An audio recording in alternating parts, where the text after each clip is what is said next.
श्री स्वामी समर्थ.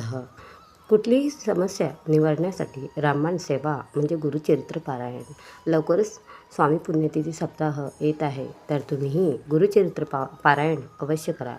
समर्थ सेवेकरी बंधू भगिनींनो, आज आपण संसारात असताना अनेक प्रकारच्या समस्या अडचणी येत असतात. त्यावर आपल्याला मार्ग जर मिळत नसेल, जर कोणी मार्गदर्शक गुरु मिळत नसेल, खूप उपाय करूनही समस्या सुटत नसेल, तर एकदा श्री गुरुचरित्र ग्रंथ पारायण करून पहा. खूप छान अनुभव येईल. दत्त महाराज आपल्याला आपण असलेल्या संकटातून मार्ग दाखवतील. आपण आपल्या मूळ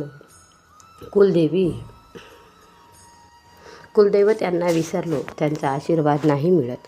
कुलदेवी कोपलेली आहे, पितृदोष त्रास देतोय, अनेक प्रकारचे शारीरिक मानसिक त्रास होतोय, वास्तुदोष भूमिदोष वाईट शक्ती त्रास देत आहेत.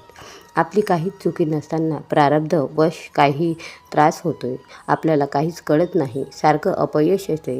अशा वेळेस आपण भोंदू लोकांचा आधार घेऊन आपली फसवणूक करून घेतोय.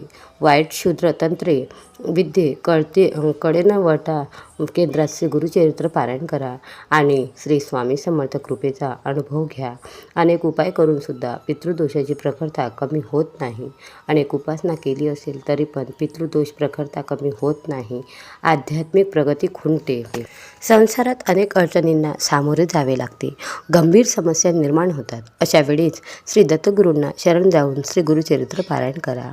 पारायण फलप्राप्ती, पितर त्रासापासून मुक्ती, मुंज्या त्रासापासून मुक्ती, अघोरी शक्ती निवारण, कुलदेवी कोप निवारण, कनिष्ठ देवता त्रास निवारण, देवता कोप निवारण, संतती समस्या निवारण, मानसिक शारीरिक समस्यांचं निवारण, असाध्य आजार निवारण, पती पत्नी समस्या निवारण, घटस्फोट टळतात, पितृदोषापासून होणारे सर्व त्रास निवारण होतात. 20 एप्रिलपासून स्वामी पुण्यतिथी सप्ताह चालू होत आहे, तरी आपण श्री गुरुचरित्र पारायण श्री स्वामी समर्थ केंद्रात करा. सामूहिक सेवेचं फळ अधिक मिळते. भक्तिमुक्ती परमार्थ जे जीवांची मनी आर्थ त्वरित होय साध्यंत गुरुचरित्र ऐकता. श्री स्वामी समर्थ. जय जय स्वामी समर्थ.